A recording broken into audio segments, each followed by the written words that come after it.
Para nosotros es un momento especial, no solo por lo producido, digamos, por lo que hoy estamos presentando, esta historia del pueblo lujanense, sino también por lo que involucró como proceso de trabajo, un proceso largo, extenso, que arrancó allá por el año 2017, y que como todo proceso de mediano plazo, naturalmente no estuvo exento de vicisitudes, de vaivenes, de desafíos.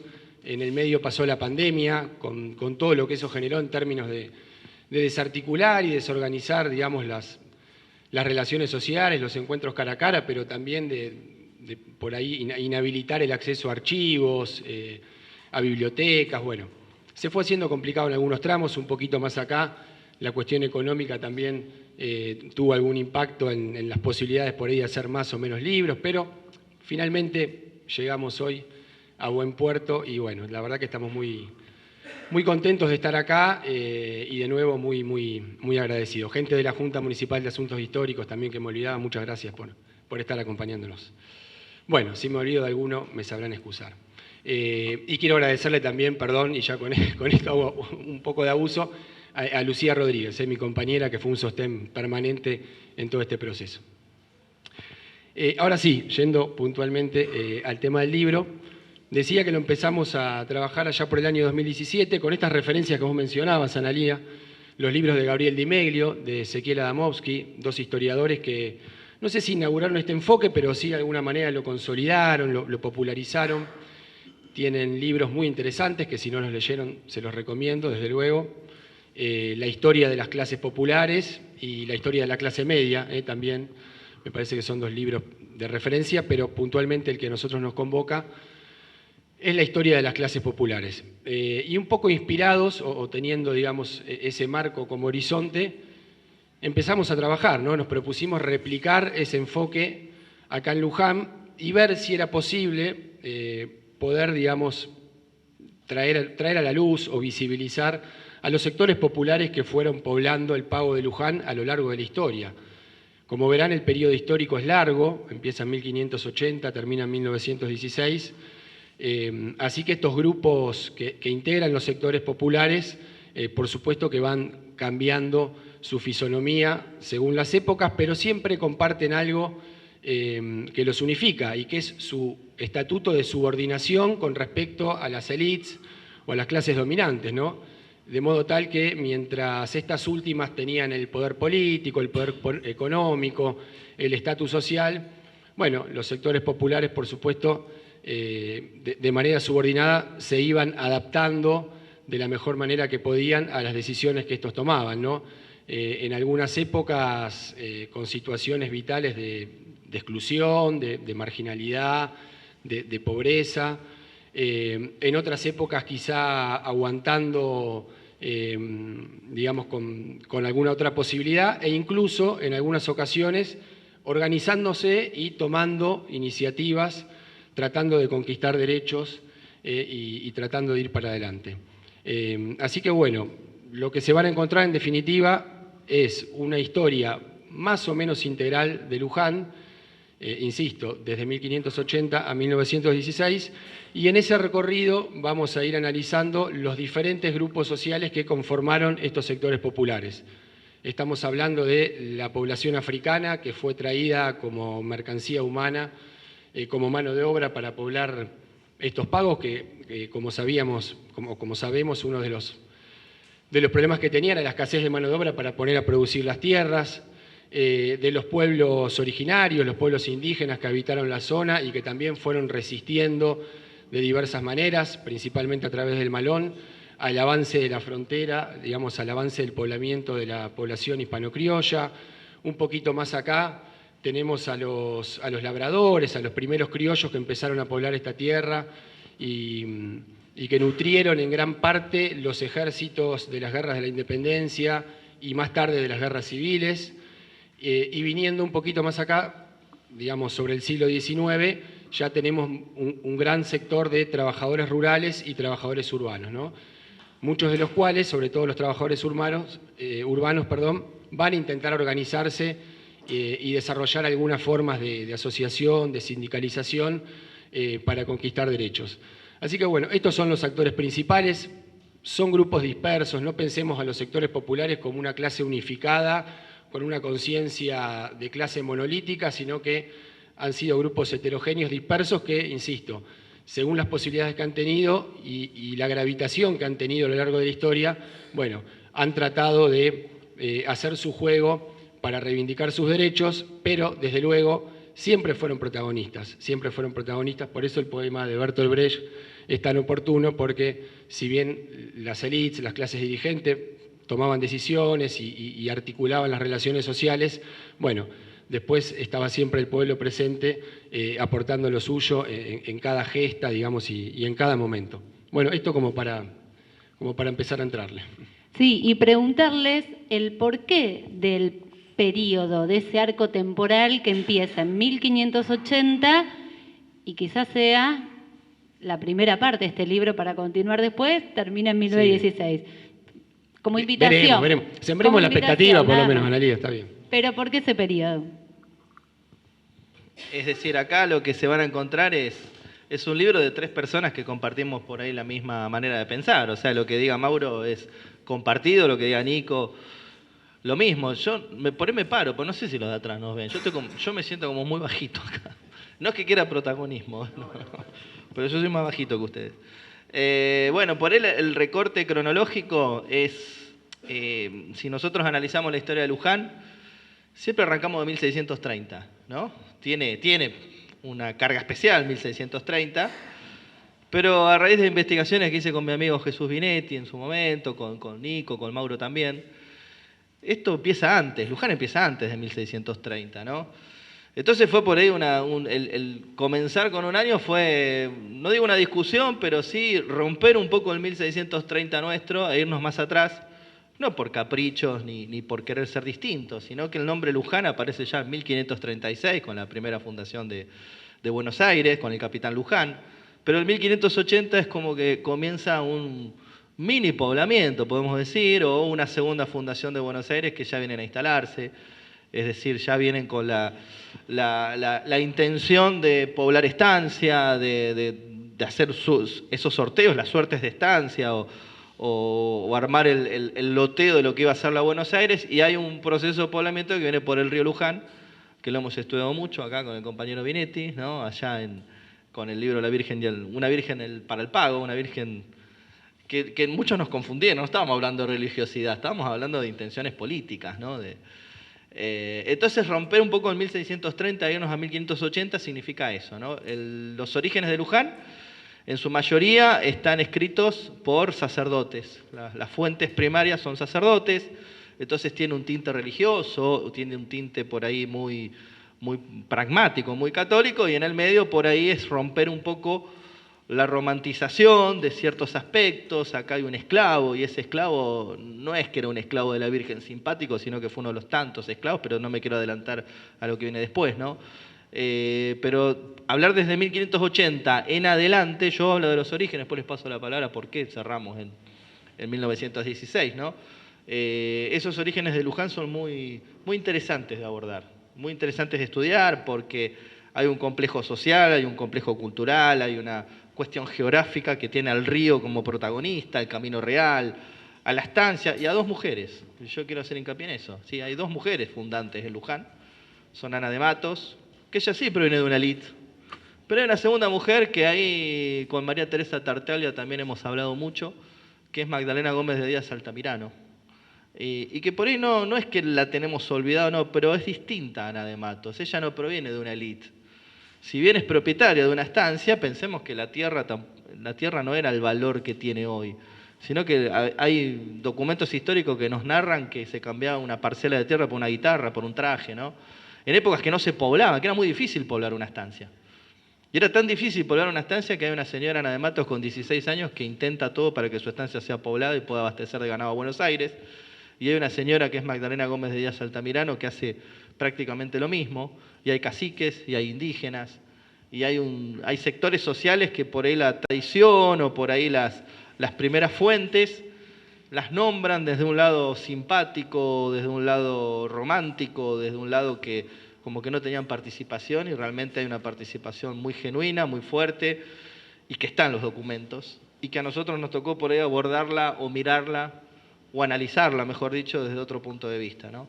Eso es un poco para decir cómo fue el comienzo, decir 1580, ¿no? Y no 1630. Sumarme, y ya le paso a Nico un poco el micrófono, sumarme a los agradecimientos que hizo Mauro recién. Para nosotros es muy importante, hay mucha gente que la verdad asombra y nos pone muy contentos porque la mayoría son amigos, son conocidos, son familiares. Entonces, si están los amigos, los familiares, los conocidos, quiere decir que las cosas más o menos las estamos haciendo bien, ¿no? Más o menos bien. Y también hay gente, quiero nombrar al intendente municipal, al jefe de gabinete, a Joaquín por allá, a la Junta Municipal, no quiero dejar pasar a Juan Carlos, que están haciendo un trabajo muy noble, y otros autores que están acá, bueno, vos, es decir, vos venís de presentar un libro muy importante para la vida de la universidad y estás acá haciéndonos la segunda en esto de poder llevar adelante. Y no me quiero olvidar de nadie. Si empiezo a nombrar uno por uno voy a ser injusto, me voy a olvidar de alguien, me voy a querer matar después, pero bueno, la verdad es un placer enorme que apuesten, es decir, que nos vengan a escuchar y que apuesten a comprar un libro con lo difícil que es editar, con lo caro que está todo, pero sin embargo se sigue apostando a la lectura, a la investigación, en tiempos en donde es muy fácil decir voy a sacar tal cosa, voy a cerrar tal estamento del Estado, voy a cerrar el CONICET, voy a dejar de dar subsidios, voy a dejar de dar un montón de cosas, nos estamos jugando una parada difícil, así que bueno, estos encuentros, y este libro está un poco en sintonía a eso, ¿no? Por ahí es la historia de los pueblos, o la historia del pueblo de Luján que no tuvo en su momento la voz, o que se la estudió como los dominados y que realmente no fueron dominados, o fueron dominados a la fuerza, que eso también está analizado ahí. Y en el siglo XXI está bueno, para entender el momento que estamos viendo, es necesaria la historia, es necesario el pasado y es necesario volver a leer, y no es tan difícil la cosa, no es tan difícil. Acá se está proponiendo cierre de cosas muy grosas y me parece que nos tiene que hacer pensar qué es lo que queremos, para dónde vamos, y el tratamiento de la historia es eso. Mirar, yo uso una metáfora siempre, analizar la historia con todo el respeto. Acá hay profesores de historia, yo no soy profesor de historia, yo siempre digo, a modo de chiste un poco, vengo a robar con la historia. Es decir, yo soy de la rama de educación, de la rama de patrimonio, pero sí quiero decir que con mucho respeto al tratamiento de los académicos, de los que han estudiado la historia, hay una camada de profesores de historia hermosa, y que está mirando en esta sintonía también, y es fundamental y es importante, porque son los que están dando clases en las escuelas, son los que le están hablando a las generaciones futuras. Y la metáfora que les decía para cerrar es, la historia es como mirar por un espejo cuando manejás el auto, tenés que mirar constantemente para atrás para no chocar, pero también hay que mirar para adelante. Y eso es un poco la historia, hay que mirar mucho para atrás para entender qué es lo que viene, se vienen paradas difíciles, no imposibles, la Argentina se ha levantado siempre, y que esa Argentina se levante siempre tiene mucho que ver los pueblos o las clases subalternas. Siempre estuvieron, siempre están. Nosotros por ahí nos creemos un poco subalternos también, pero es una intencionalidad de dar a conocer eso, ¿no? De pensar un poco nuestra historia, de mirar. Si vas a manejar hay que mirar para adelante y no chocar, pero también tenés que estar atento a lo que hubo atrás. Y en la historia es fundamental. Y perdón por ahí con una metáfora muy callejera de auto, hay profesionales acá sentados de la historia y de la educación y que se han roto la cabeza para ser profesores, licenciados, y la verdad lo digo de un lado muy humilde, pero qué buena camada de profesores de historia y de profesionales en la historia que se viene y que está, y que no abandonen eso. Y nosotros por ahí divulgamos de un lado muy respetuoso, pero no abandonen esto de analizar las clases subalternas. Así que de mi parte, muchas gracias, y ahora le paso a Nico para vos contar lo que siga. Dale.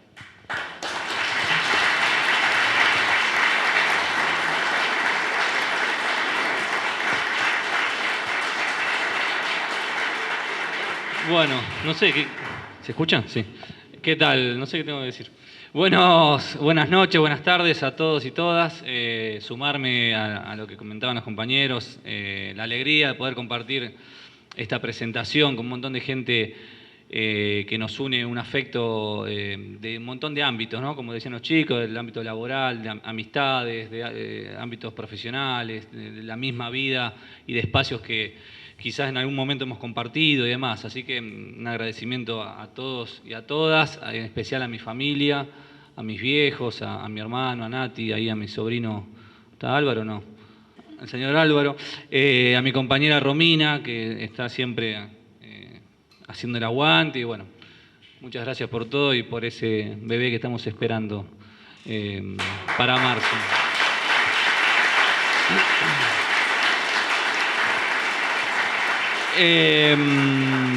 No, simplemente para completar la pregunta, respecto al periodo de cierre, en parte responde a una imposibilidad que tenía que ver con abordar desde un saque todo el periodo hasta nuestros días.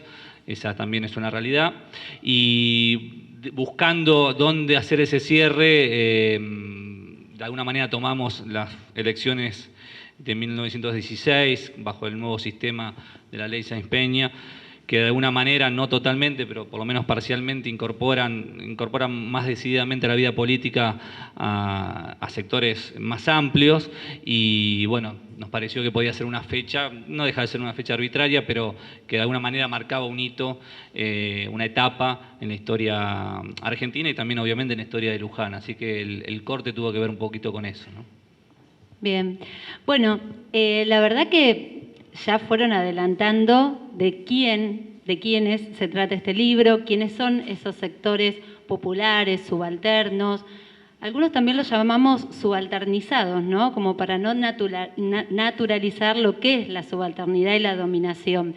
Pero queremos preguntarles algunas cuestiones para que nos vayan contando alguito del libro, para que quienes estén acá ya se vayan con muchas ganas de leerlo y compartir algunas partecitas del libro que son las que queremos que ustedes nos cuenten brevemente para ir conociendo más a estos sectores populares de Luján.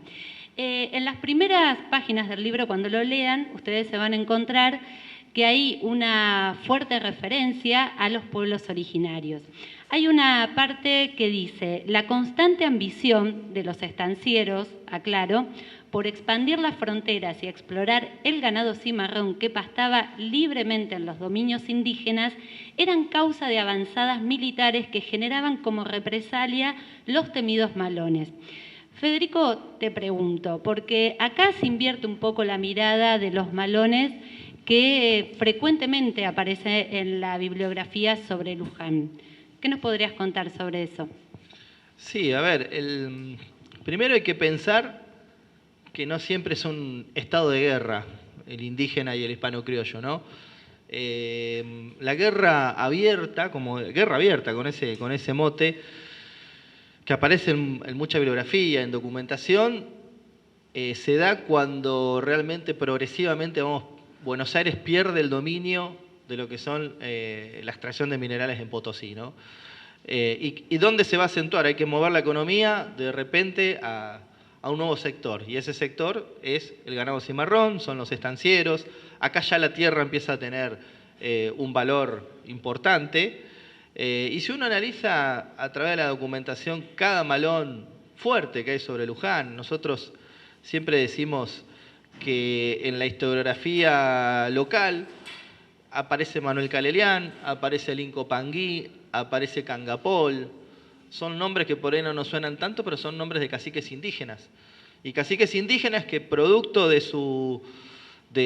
este mosaico social que tenemos en los orígenes del pago, están bien presentes, ¿no? Y están con mucha efervescencia por esto, ¿no? Es decir, acá hay un motor económico que lentamente va mutando hacia la ganadería, va mutando a la sal, a los territorios con sal. ¿Por qué digo la sal? ¿Qué es la sal? Porque la sal es lo que mantiene fresca la comida, la sal es lo que mantiene, lo que va a ser un tiempo posterior el gran motor de la economía bonaerense, que son los saladeros, y que siempre las partes dominantes o las élites dominantes están viendo esto. Acá no es que los hispano-criollos de buenas a primeras dijeron, che, bueno, no tenemos las minas de Potosí, ahora me voy a dedicar a... No, esto es una planificación. Y hablábamos hace unos días, en una de las entrevistas que nos hicieron a los chicos, esto de los motes, ¿no? A nosotros nos llegó la historia de los indígenas como el desierto, la frontera, el bárbaro, ¿no? Que son terminologías que aparecen desde la generación del 80 para acá, y cuando uno estudia, analiza, y cuando trata de verlo desde otro enfoque, no es un desierto, para nada. A ver, hay una cosmovisión indígena, hay una cosmovisión cultural, que nosotros somos muy occidentalizados. No reniego de mi occidentalización, es decir, tengo un apellido español, a ver, no, esa parte sería ingrata no reconocerla tampoco, pero que en estos orígenes están muy presentes con mucha actividad, ¿no? Entonces, cada vez que el hispano-criollo intenta extender su frontera, fíjense la palabra frontera es algo que divide, ¿o no? Cuando te hablan de la frontera es decir, hasta acá estoy yo y hasta allá estás vos. Y estos motes y estos significados, en esos orígenes del pago de Luján, no están así, porque en la Plaza Belgrano se celebraban ferias de ponchos, por ejemplo. ¿Qué son las ferias de ponchos? Venía el indígena a intercambiar sus productos, o sea que no tenemos que pensar todo el tiempo que es una guerra entre el hispano-criollo y el indígena. Y miren, me voy a ir a una metáfora o a un... Todos hemos visto El Zorro, la serie El Zorro, ¿no? Y que el zorro por ahí es el bueno, porque el zorro es el que lucha por... Y el zorro es un terrateniente, ¿no? Y el que quería un cambio es el águila, que a nosotros nos llegó como el malo, porque el águila quiere la revolución y quiere la independencia. Y el zorro está custodiando que no se baje la bandera española, ¿no? De los fuertes. Y acá me peleó con Marra, si quieren, ¿no? Cuando dijo que los españoles eran los malos y todos nosotros éramos los buenos. Al revés, ¿no? Nosotros éramos los malos. Entonces, ¿por qué tiro esta metáfora? Porque en muchos capítulos del Zorro pueden ver al indígena que está paseando, ¿no? Por la plaza, que entra a la fonda. Y eso también pasaba. ¿Y desde cuándo hay guerra abierta, no? Entonces ahí te respondo la pregunta. ¿Desde cuándo hay malón? ¿Por qué aparece el malón? El malón aparece en represalia. El malón aparece en este intento sistemático del hispano-criollo en extender la frontera, en decir el río Salado ya no es más la frontera natural, tengo que ir más allá porque necesito expandirme, necesito vender cuero, necesito el ganado que está en poder en la tierra indígena, necesito la sal. Y ahí aparece esto de empezar a hacer un término que muchas veces no lo usamos, que es la maloca. ¿No? A veces, ¿qué es la maloca? ¿Por qué aparece? ¿Qué es la maloca? La maloca es cuando es al revés, cuando el hispano-criollo ataca tolderías y necesita esa tierra, porque el objetivo es el terruño, el objetivo es instalarse más allá del río Salado, y si uno analiza los malones de Manuel Calerián empieza a malonear porque Juan de Dios de San Martín, que era un alférez real, ataca a la toldería, mata a su padre y lo pasa de huello, en una, teóricamente, tribu pacífica. Y en momentos, ¿cuál era la respuesta del indígena ante eso?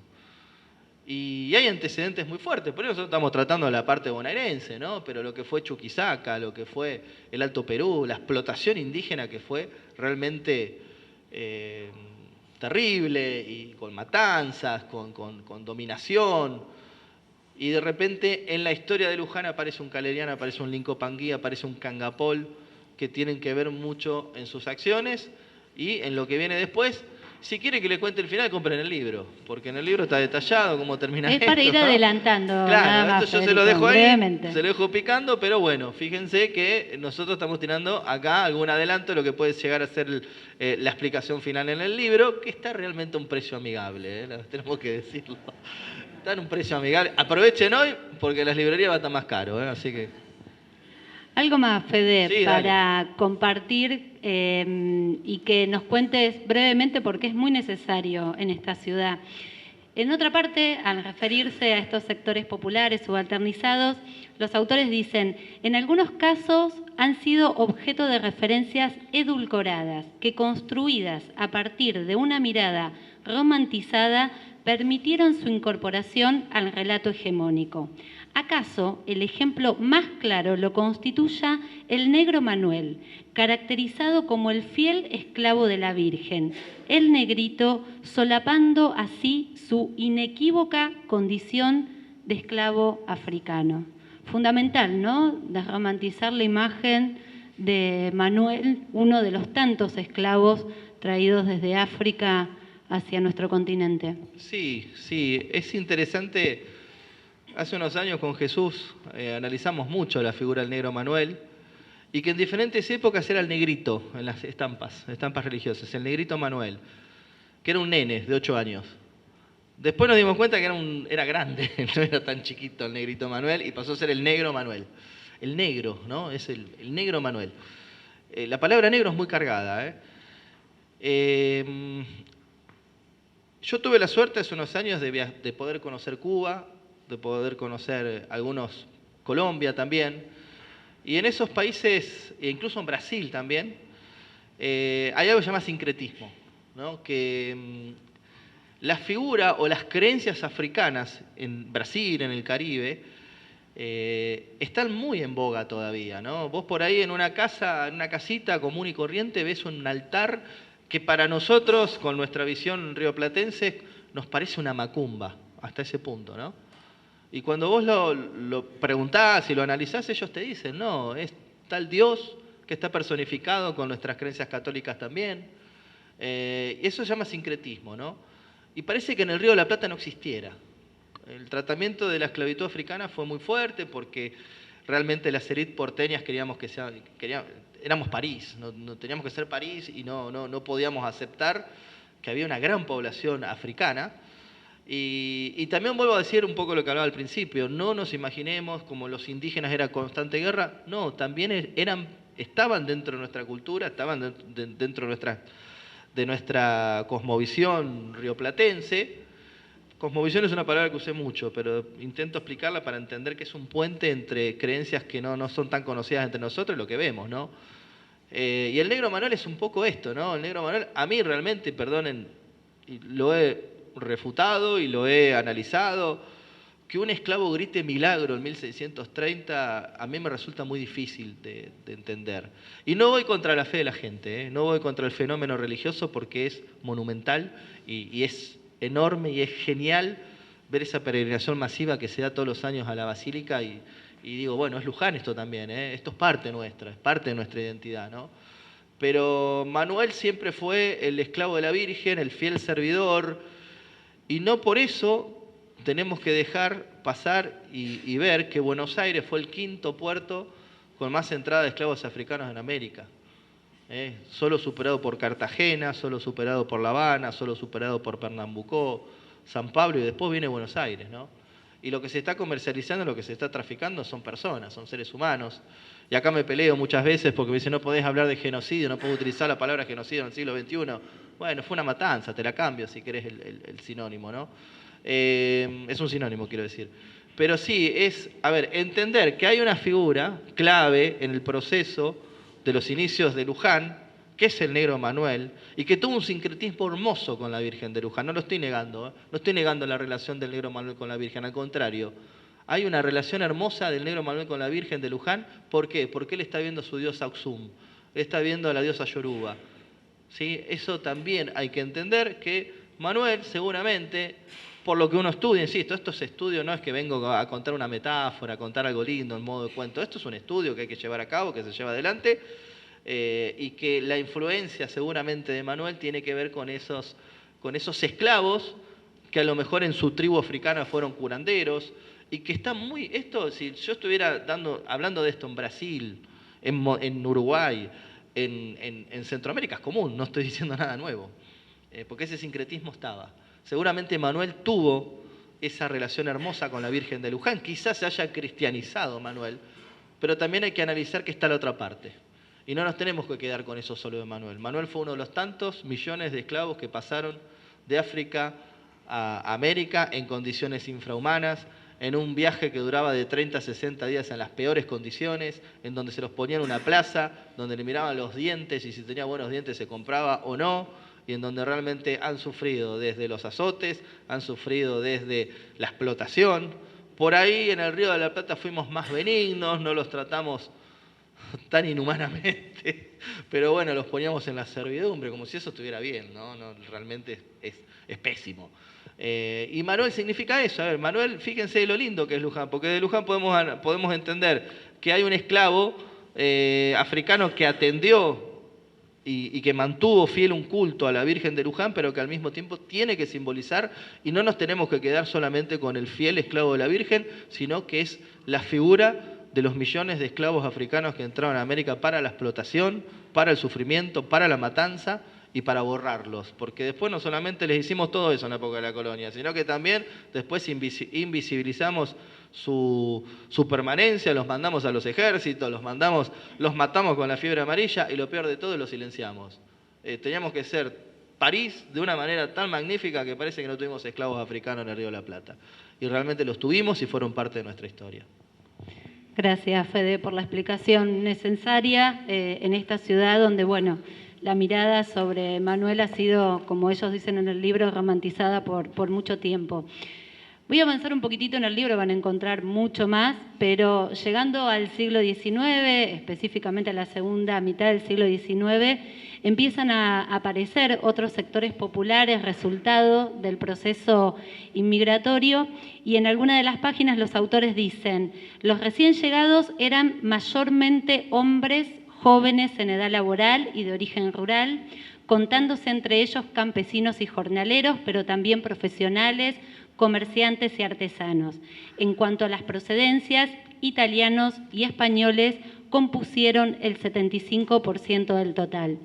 Mauro, preguntarte cómo impactó el proceso del fenómeno inmigratorio en Luján, no solo demográficamente, sino social y territorialmente, dando origen incluso a un barrio tan importante para esta ciudad que es la República, y acá hay algunos del barrio, la República Popular del Quinto, como lo llaman algunos que veo acá. Bueno, sí, fue un punto de quiebre, ¿no? En cuestiones demográficas, porque fue un flujo de proporciones inéditas. Nosotros empezamos, es un capítulo importante, quiero aclarar esto primero, capítulo bastante extenso del libro, y si esto fue posible es gracias al conjunto de investigaciones y publicaciones de Norberto Marchieghi, un historiador lujanense, investigador del CONICET, que nos dejó hace muy poquito, así que bueno, sirva la ocasión para recordarlo y para hacerle un merecido homenaje, porque realmente tiene un conjunto muy, muy amplio. Estamos hablando de 30, 40 publicaciones que constituyen el sedimento fundamental de todo lo que contamos sobre inmigración. Bueno, hecha esta aclaración, hay que decir que fue un fenómeno común al mundo transatlántico, que afectó a la mayoría de los países europeos y a la mayoría de los países americanos, y que tiene que ver con la doble revolución europea, quizás más la económica que la política, ¿no? El progreso en los medios de comunicación, que facilitó el transporte de cargas y de personas, le dio más rapidez y más regularidad, pero también con el crecimiento poblacional europeo, ¿no? A partir, digamos, de un aumento de la natalidad y una baja de la mortalidad. Bueno, estos países se vieron obligados a ir relocalizando, por así decirlo, contingentes de manos de obra cada vez más grandes. ¿Y dónde lo hacían? Bueno, en las nuevas economías periféricas que se insertaban al sistema capitalista en condición de proveedores de materias primas, ¿no? Y esta es la Argentina post batalla de Caseros, cuando se empieza a construir y a desplegar el modelo agroexportador.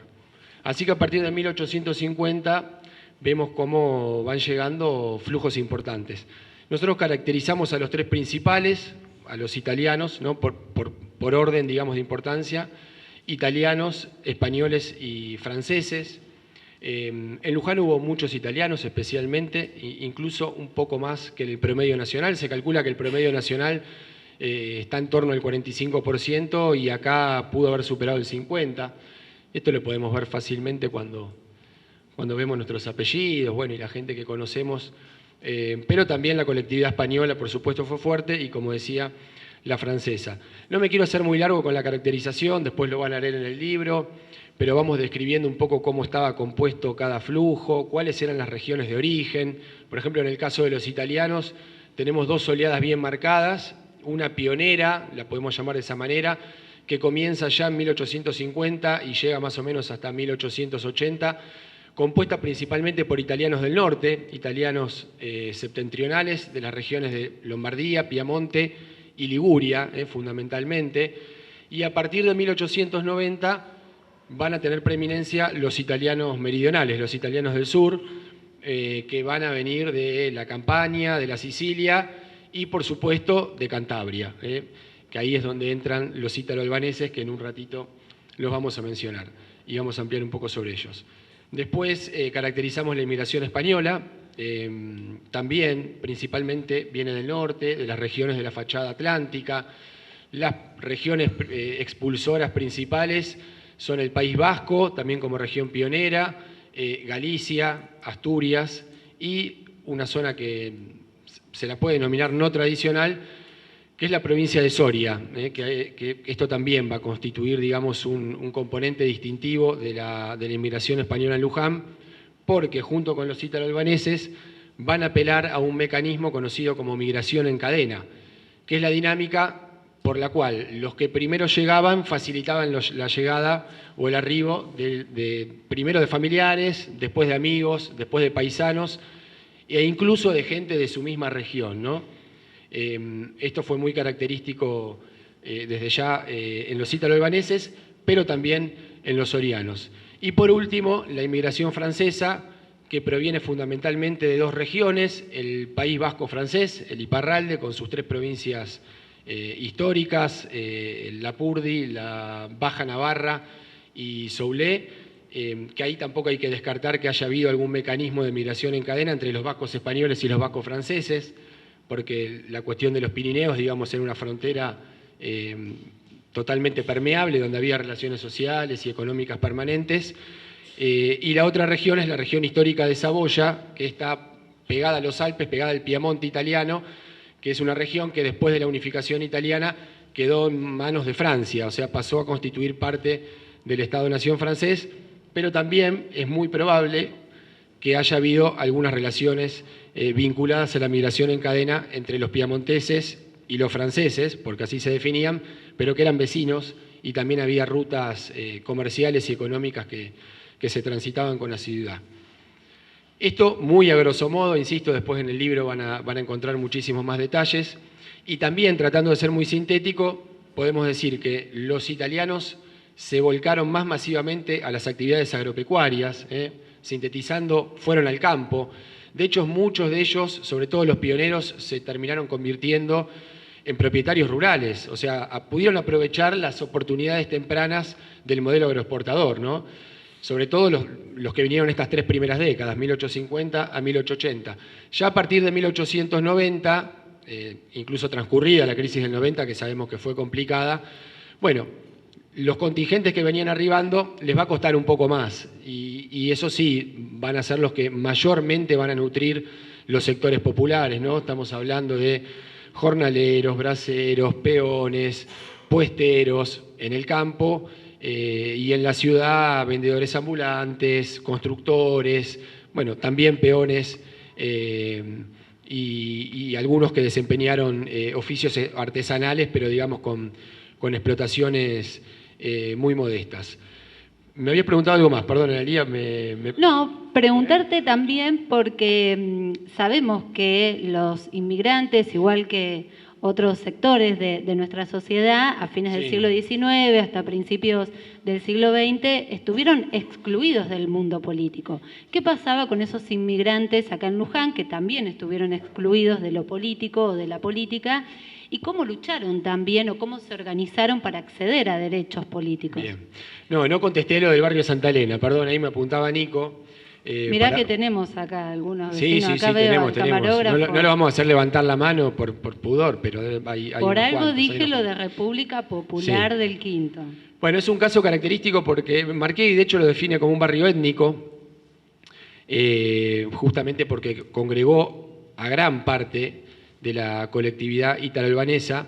¿Y por qué fijan su patrón de residencia ahí, no? Bueno, por esto que decía, como son de alguna manera o se enmarcan en la inmigración tardía, digamos que los terrenos del viejo centro de Luján, ¿no? el que estaba compuesto por las 54 manzanas originales que iban de Lezica y Torresuri a Colón y de Almirante Brown a Doctor Muniz, ya estaba prácticamente todo cocinado ahí, ¿no? O sea, todavía había algunos solares baldíos, pero ya la especulación inmobiliaria, digamos, se empezaba a sentir en la zona.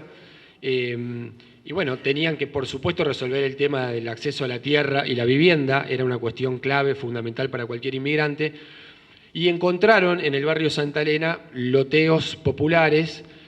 Toda esa zona, recordemos, pertenecía a las viejas estancias de la Virgen, y se empiezan a lotear a pedido del municipio, a Elena Torres de Muniz, que era la viuda del hijo del famoso doctor Muniz, que era la propietaria de esos terrenos, y se dan a pagar en cuotas, se dan a pagar en facilidades. Para que se den una idea, un terreno en el barrio Santa Elena costaba por ahí 3 o 4 veces menos que un terreno en el barrio de Las Quintas, que es el otro barrio nuevo que se va a abrir en Luján, desde la calle Humberto hacia el este, es decir, donde están hoy las calles Alén, Sarmiento, General Paz, que también va a ser otro barrio netamente popular y que van a ocupar los inmigrantes, o el otro eje urbanizado que se abrió en torno a la calle de los Eucaliptos, vieja avenida de los Eucaliptos, actual avenida España, donde también los terrenos eran más caros. Y ni hablar en el centro valían entre 8 y 10 veces más. De modo tal que, por un lado, eran accesibles, tenían facilidades de pago, y aparte tenía cierta característica insular el terreno, porque había un solo puente y digamos que no era tan común ir y venir al centro como puede ocurrir ahora. Y esto también favorecía mantener algunos patrones sociales y culturales propios de la colectividad, que eran importantes, ¿no? Porque en definitiva, cuando uno llega a una tierra extraña, quizá alguno de los que están acá le habrá tocado en algún momento de la vida emigrar y vivir en algún tiempo en otro país, y sabe que es muy común poder rodearse un poquito de los suyos, poder mantener ciertas prácticas culturales y sociales que de alguna manera facilitan, ¿no?, esa experiencia de vida en una tierra extraña. Y bueno, los ítalo-albaneses terminan fundando en el barrio El Quinto, como decimos en el libro, o tratando de recrear el paraíso perdido de su patria lejana, ¿no? Bueno, eso quería agregar. Después me habías preguntado otra cosa, perdón. Por el tema de la participación política, la exclusión y la lucha por incluirse. Sí, realmente participaron muy poco de la vida política los inmigrantes. Para entenderlo tendríamos que arrancar hablando un poco de las ideas de Sarmiento y Alberdi, ¿no? Que fueron dos, por supuesto, miembros, quizás los dos más destacados de la generación del 37, que terminaron dándole forma a la Argentina moderna, y que si bien ambos coincidían en que había que traer la inmigración industriosa de Europa, ¿no? En este sentido, Sarmiento, con toda la magnitud que tiene el personaje, sabemos que tenía una opinión bastante peyorativa, ¿no?, bastante descalificadora de la población criolla. Él no creía que con la población criolla se pudiera construir una Argentina moderna, y bueno, por tanto había que traer a la inmigración para que trajera esa cultura, ¿no?, esa cultura capitalista que en Europa ya estaba mucho más arraigada, digamos, y mucho más consolidada. Bueno, Sarmiento preconizaba un modelo, digamos que en el cual los inmigrantes, similar a la experiencia que él conoció en Estados Unidos, el modelo de los propietarios, de los colonos propietarios, inmigrantes que llegaran, pudieran tener la posesión de la tierra, y pudieran también, a partir de la defensa, digamos, de esos derechos materiales, involucrarse en los asuntos públicos, en los asuntos políticos del país. Y para ello, él decía, había que nacionalizarse, era importante que se nacionalizaran y empezaran a asumir responsabilidades. Y Alberdi no, Alberdi decía, bueno, démosle todos los derechos en el plano civil y económico, pero la política reservémoslas para las élites locales, es decir, sigamos manejando estos asuntos. Bueno, finalmente las ideas de Alberdi, digamos, terminan preponderando, y bueno, los inmigrantes que llegan efectivamente tienen muchas posibilidades en los planos social y económico, pero no así en el político. Y bueno, lo que se nota es una apatía bastante importante. Digamos que los requisitos para poder elegir y para poder postularse, para poder elegir, eran muy, muy restrictivos. Por ejemplo, podían votar aquellos que tuvieran más de 25 años, que tuvieran una renta fija o un oficio similar, que tuvieran determinados años de residencia. Bueno, una serie de cuestiones que desde ya imposibilitaban, digamos, la posibilidad de participación. Pero además de esto, bueno, había una propia apatía por parte del inmigrante que por lo general se concentraba en su comunidad y se interesaba por los asuntos del país de origen. Recién con la segunda generación esto, digamos, va a empezar a cambiar un poco el panorama. Sí, a nivel municipal se fueron generando, digamos, algunas excepciones para facilitar la participación de los inmigrantes, y vemos que acá en Luján, por ejemplo, empiezan a ocupar algunos cargos ya a partir de 1870 más o menos, no en las comisiones, tanto en las comisiones municipales, pero sí en algunos organismos importantes como las comisiones fiscalizadoras de cuentas, el consejo escolar, las asambleas de grandes contribuyentes, pero siempre eran las élites de las colectividades, esto hay que decirlo. La gran masa de los sectores populares permanecieron marginados de la actividad política durante todo el periodo, por eso podríamos generalizar. Pero estos inmigrantes pioneros que por ahí lograron sí una posición destacada en la sociedad, sí de alguna manera empezaron a tender algunos puentes con la élite política local y a través de estos organismos empezaron a encontrar espacios de participación. Y otro espacio donde también, por supuesto, participaban eran en las sociedades de socorros mutuos, que fueron muy importantes. Acá en Luján tenemos 3 que todavía a la fecha existen, digamos, y tienen actividad. Me refiero a la italiana, a la francesa y a la española, que también, digamos, las conducciones de esas sociedades estaban monopolizadas por la élite inmigrante. No sé si respondí más o menos. Perfectamente. Bueno, esto que muy bien explicaba Mauro, que tiene que ver con el proceso inmigratorio que tuvo lugar en todo el país desde mediados del siglo XIX, generó no solamente el poblamiento de las zonas rurales, sino también de las zonas urbanas, y en las ciudades se fueron conformando sectores populares. En el libro los autores dicen sobre Luján, las actividades laborales que surgían y se consolidaban de la mano de las nuevas tendencias productivas tenían un denominador común: la precariedad de las condiciones de trabajo, además de las arbitrariedades manifiestas de los patrones. Nico, ¿vos nos podrías contar cuáles fueron esos sectores trabajadores que se fueron conformando hacia fines del siglo XIX en Luján? ¿Por qué luchaban? ¿Cuál era su condición, su situación? Sí, como primera aclaración, que cuando hablamos de estas reivindicaciones iniciales estamos hablando, que no es solo en Luján, sino en todo el país, estamos hablando de cuestiones que hoy nos pueden sonar sumamente básicas o elementales, que tenían que ver con, en vez de trabajar 14, 16 horas, trabajar 12, o sea, reducir la jornada laboral, tener algún día de descanso, tener algún aumento. Es decir, partimos de esa base, con lo cual también podemos pensar que,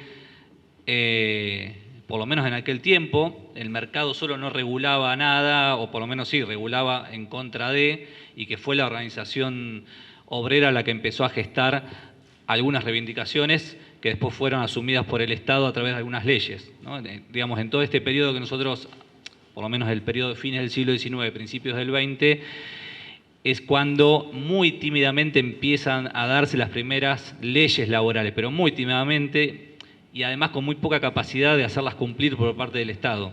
Ya no solo por voluntad o por falta de voluntad, sino porque las estructuras, o sea, por ejemplo, la ley de descanso dominical, que fue la primera ley moderna, el primer agente para hacerla cumplir era la policía, con lo cual no había ningún organismo que centralizara, ni que controlara, ni mucho menos. Entonces, en ese contexto, diríamos que, no sé si de manera espontánea, porque hubieron ideas como el anarquismo, como el socialismo, que empezaron a bregar en las reivindicaciones obreras, pero sí a partir de una necesidad muy concreta de los trabajadores y las trabajadoras empezaron a organizarse, y en Luján tenemos muchas de esas luchas que uno por ahí las conoce más lo que pasaba en Capital o en las grandes ciudades como Rosario, ¿no? Y hemos podido reconstruir en algunos casos con más profundidad, en otros más parcialmente, algunas de esos perfiles que empezaron a bregar por las condiciones laborales. Uno de esos espacios que coincide con lo que pasaba a nivel nacional son los panaderos, ¿no? Es conocida las historias de los trabajadores panaderos a nivel nacional claramente vinculados al anarquismo, de ahí sabemos, ¿no? el nombre de las facturas, ¿no? Y demás. Y en Luján hay una organización muy temprana y definitivamente clasista, o sea, no tiene que ver con sociedades de socorros mutuos, ni mucho menos, sino un gremio que excluía en sus estatutos, porque eso ha sobrevivido, lo podemos leer, excluía a los patrones, o sea, una organización claramente clasista que incluía a los productores y también a los repartidores, porque en ese momento la mercadería solía ser llevada a los domicilios, con lo cual ante un reclamo, una huelga, era clave no solo frenar la producción, sino frenar la distribución. Eso se expresa incluso en los estatutos, ¿no? Y además, muy típico de la época, los panaderos de Luján, que desconocemos si lo han podido llevar a cabo, fomentaban la instrucción, ¿no? Generar una biblioteca, eso era muy típico de las organizaciones gremiales. No podemos afirmar una estricta vinculación con el anarquismo. Quizás sí en términos organizativos, el anarquismo solía no tener un liderazgo estable, sino que en cada asamblea se elegía un presidente, esto está planteado en los estatutos. Pero a su vez vemos también alguna participación de los panaderos vinculados a las primeras experiencias socialistas, con lo cual podríamos inferir que quizás ese universo de trabajadores estaba integrado por anarquistas y por socialistas, ¿no? Cosa que por ahí no era tan frecuente en otros lados, sí podía pasar en Luján. Y ahí encontramos varias huelgas, donde aparecen los reclamos que decíamos hoy, vinculados a aumentos de sueldo y demás. Y bueno, con suerte dispar, ¿no? A veces los patrones terminaban logrando conseguir alguna mano de obra externa a Luján que supliera a los huelguistas, pero bueno, ahí está eso. Después hay una presencia fuerte a modo de debate en torno a la famosa esta ley que nombraba de descanso dominical, que se aprueba en Capital en el 1905, pero en la provincia en 1908, y muy rápidamente los patrones de toda la provincia, incluido la gente, los patrones de acá de Luján, empiezan a hacer una movida para intentar que la ley no se aplique, y los trabajadores entonces hacen su propia organización, no solamente en Luján, sino también en Carlos Quén, que era un centro urbano importante, el segundo, diríamos, en importancia dentro de Luján. Tenemos a las mujeres también organizándose, hemos podido rastrear alguna referencia a las llamadas chalequeras o costureras, que, bueno, ahí por principios del siglo también reivindicaban o reclamaban aumentos salariales, mejores condiciones. Hay que decir que en el caso de las mujeres quizás la explotación era doble, no solamente por ser mujeres, sino también por el tipo de trabajo que llevaban a cabo, muchos trabajos que se hacían hacia adentro de los propios domicilios, como esto de costureras en algunos casos. Y bueno, es interesante porque en un momento anuncian que van a huelga y uno de los periódicos de acá de Luján dice, bueno, no está mal el reclamo, tienen razón, es muy poco lo que están pidiendo y no creemos necesario aplicar la ley de residencia, ¿no? Con lo cual, la ley de residencia es esta ley del 902 que de alguna manera habilita al Estado a expulsar extranjeros vinculados a las reivindicaciones obreras fundamentalmente, ¿no? Y ahí también uno puede inferir, y uniendo lo que decía Mauro, que estas mujeres eran inmigrantes y entonces conformaban el núcleo, ¿no? Otro polo de trabajo importante en ese Luján tenía que ver con el campo, ¿no? Ahí no hemos encontrado, lo cual no quiere decir que no haya existido organización más estable, que era lo que pasaba también, fue más tardía la organización de los trabajadores rurales, probablemente porque había más aislamiento, ¿no? Tampoco podemos pensar en el campo que hoy tenemos, en Luján, ¿no? Uno habla con la gente. Por ahí, hoy pensamos en el trabajador rural que vive en el campo de manera permanente, uno se traslada hacia más, ¿no?, tierra adentro, pero en el Luján de aquel tiempo, trabajar en alguna estancia del partido era vivir en esa estancia, era trasladarse por ahí con suerte semanalmente a la ciudad a aprovisionarse de algo, y quizás ese aislamiento, la cuestión de los contratos temporales, quizás también, es decir, no había gente fija en muchos casos, entonces no hemos encontrado, pero sí uno puede rastrear conflictos interpersonales que quizás se resolvían a veces de manera sangrienta, o si me enojaba con el patrón intentaba alguna venganza interpersonal, es decir, esto no quiere decir que no había conflictos, ¿no?, en el mundo del trabajo rural. Y otro sector importante dentro de la organización obrera, que nosotros nos preguntamos si tenía que ver con una reacción conservadora, es el que organizan los círculos de obreros católicos, que en Luján muy tempranamente tiene su propio círculo de obreros, que lo funda el padre Salver. Funcionaban, no tiene un carácter gremial, sino tiene un carácter más bien de socorros mutuos.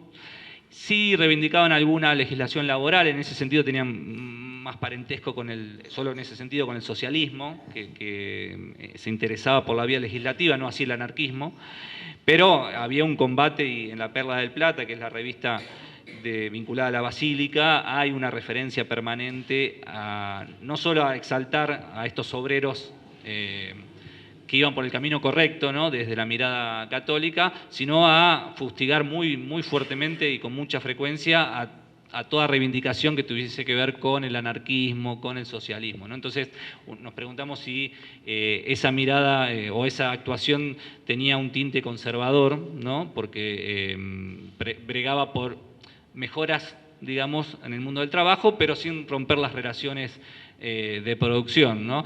Y hacia adentro del Círculo Católico de Luján, hacia 1908, se da un conflicto que después termina escindida la institución, un sector arma otro círculo, diríamos, no católico. Y más allá del desenlace, más allá de los protagonistas, es interesante porque ahí se ven las disputas ideológicas, porque básicamente un sector empieza a reclamarle que no querían seguir perteneciendo a la Iglesia Católica, que la Iglesia Católica quería quedarse con el control del centro, y los católicos del Círculo de Obreros les decían que eran comunistas, no, que eran anarquistas, que eran libres pensadores. Bueno, esas disputas evidentemente estaban presentes también en la ciudad, ¿no? Hablo de estas ideologías porque eran las ideologías que intervenían en el mundo del trabajo, ¿no? Bien, para ir cerrando, porque creo que es un gran hallazgo en las investigaciones de Nico en los últimos tiempos, nombraste varias veces al anarquismo y en una parte, casi finalizando ya el libro, ustedes dicen, en Luján la actividad libertaria se dio tempranamente y tuvo su centralidad en la figura de Juan Craig, un inmigrante irlandés que vivió en la ciudad durante más de 30 años. ¿Qué nos podrías contar de este médico anarquista en Luján? Bueno, es una figura que ha sido reseñada por ahí más brevemente en algunas obras más que relatan historias más puntuales. Fue un médico de origen irlandés que tuvo un camino vinculado a los sectores establecidos, a las ciertas élites, diríamos, y que termina abrazando un ideario anarquista de manera muy profunda y muy sentida, ¿no? Y creo que es una figura que Luján le debe mayor reconocimiento. No porque era un anarquista, sino por la trascendencia que tuvo dentro de la militancia de aquel anarquismo de principios del siglo XX. Era una figura, es una figura, de hecho yo estoy en contacto con un investigador de una universidad de Inglaterra que lo está investigando, digamos, es una figura que circula a nivel latinoamericano y a nivel mundial, y que en Argentina sus contemporáneos lo ubicaban, o le daban el mote de una especie de padre fundador del anarquismo, ¿no? El anarquismo argentino. Y vivió en Luján unos 30 años, desde aproximadamente la década de 1880 hasta 1911, en el cual se va a México, atraído por la Revolución Mexicana. Bueno, un personaje con un montón de aristas, muy humanista. Acá en Luján se lo conocía como el médico de los pobres, porque tenía esta coherencia entre el decir y el hacer. Un tipo que muere pobre en un manicomio en Estados Unidos, en el estado de Washington, y que acá en Luján generó muchas iniciativas asociadas al anarquismo rioplatense, digamos, ¿no? O por lo menos dos fueron muy importantes. Una, la fundación de un periódico que se llamó El Oprimido en el año 1894, que fue un periódico, por ahí para los que conocen de anarquismo, fue el antecedente de La Protesta, ¿no? Que es fue el diario anarquista más importante de Argentina y uno de los más importantes de Latinoamérica. Cuando él en un momento decide cerrar este periódico El Oprimido, que no circulaba solo en Luján, sino que circulaba en varias ciudades del país, para juntar esfuerzos y fundar La Protesta. Él participa de la fundación de La Protesta como periódico primero, y es el fundador, así lo reconoce el propio diario, de la protesta cuando empieza a salir todos los días, porque es el que paga la imprenta y es el que, como director de la protesta, idea, digamos, el mecanismo para que eso sea sustentable en el tiempo. Eso por un lado. Entonces, este periódico, que tiene algunas referencias que son interesantes y están en el libro sobre la construcción de basílica, ¿no? Estamos hablando de un anarquismo muy anticlerical, entonces ahí hay un diálogo permanente con la realidad que vivía Juan Craig en el Pago Chico. Y otra iniciativa interesante es la de la escuela anarquista que funciona en Luján entre 1907 y 1909, la Escuela Moderna de Luján, que también es una iniciativa que él se pone al hombro y que termina siendo clausurada en el 1909, a partir del estado de sitio que define el Estado por lo que pasa con Radowisky y Falcón, digamos, el asesinato de Falcón a manos de Radowisky en venganza a la represión del Día del Trabajador, y el Estado aprovecha y desmantela las varias escuelas anarquistas que había en distintas ciudades, entre ellas la de Luján, y bueno, también cierra la protesta. Craig termina detenido, una de las tantas detenciones que tiene a lo largo de su trayectoria militante, ¿no? Y evidentemente él contagió a otros vecinos y otras vecinas a deambular esta senda del anarquismo. Hay muchos vecinos caracterizados, digamos, de la época que practicaban el anarquismo. Hay muchas actividades durante todos esos años, por ejemplo, que venían oradores anarquistas a conversar acá en Luján, había un centro de estudios anarquistas, y también había un vínculo con el mundo del trabajo, porque hay también, volviendo a la pregunta anterior, hay algunas referencias de gremios locales que adhieren a huelgas nacionales que decreta la FORA, por ejemplo, que era la Federación Obrera de Tendencia Anarquista, ¿no? Entonces hay un vínculo permanente y hay un discurso en la ciudad también de mucha persecución hacia el anarquismo, ¿no? Y la razón siempre tiene que ver con que era una ideología que generaba malos pensamientos erróneos o malos pensamientos en las clases trabajadoras, que además eran ignorantes y que eran proclives, ¿no?, a ser contagiadas por esas ideas.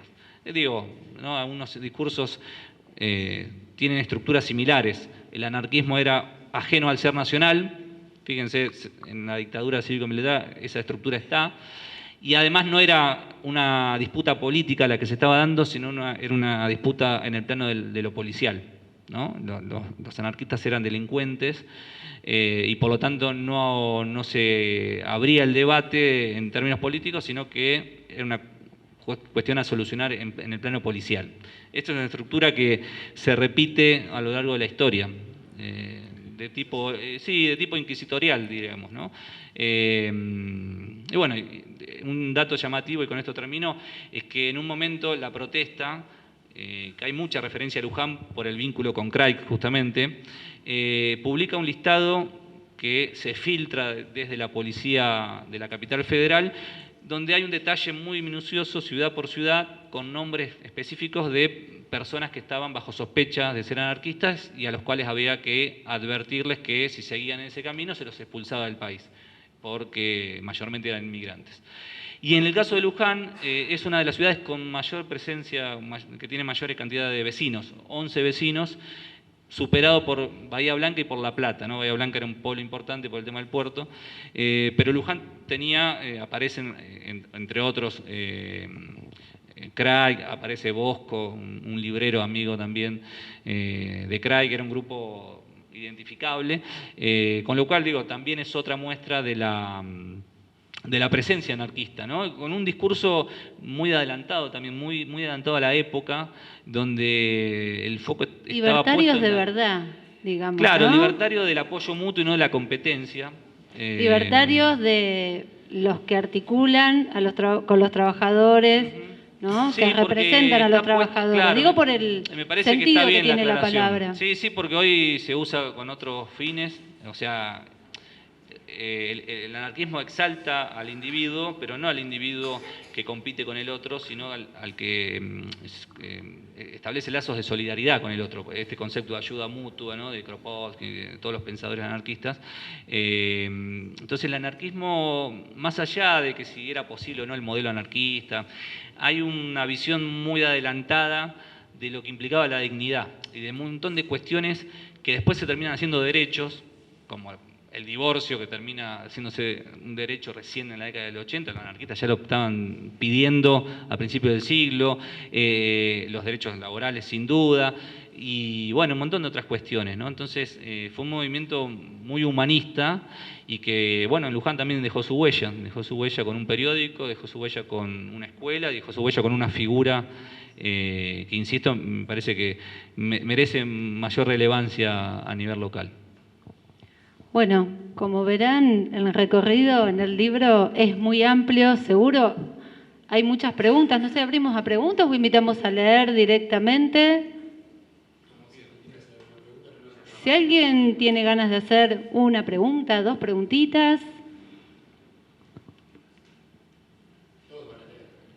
Bueno, entonces, por el recorrido que hicimos, habrán visto que este libro está plagado de sectores populares, de pueblos originarios, de esclavos, de labradores, de jornaleros, de trabajadores urbanos, de anarquistas, y la verdad que me tomo el atrevimiento de hacer un agradecimiento que seguramente quienes los lean se lo van a hacer también, que es traer la historia de estos sectores populares a nuestra ciudad, sobre todo en un momento tan necesario donde lo popular, donde los sectores populares son bastardeados, discriminados, algunos buscan excluirlos. La verdad que traerlos a la historia y traerlos a la historia de nuestra ciudad es muy importante.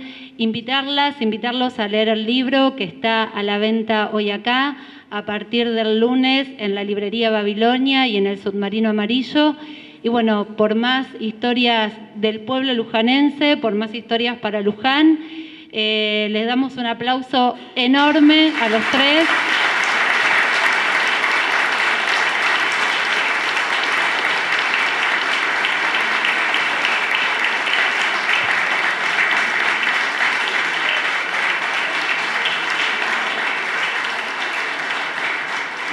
Bueno. No, muchas gracias a todos, simplemente. Muchísimas gracias.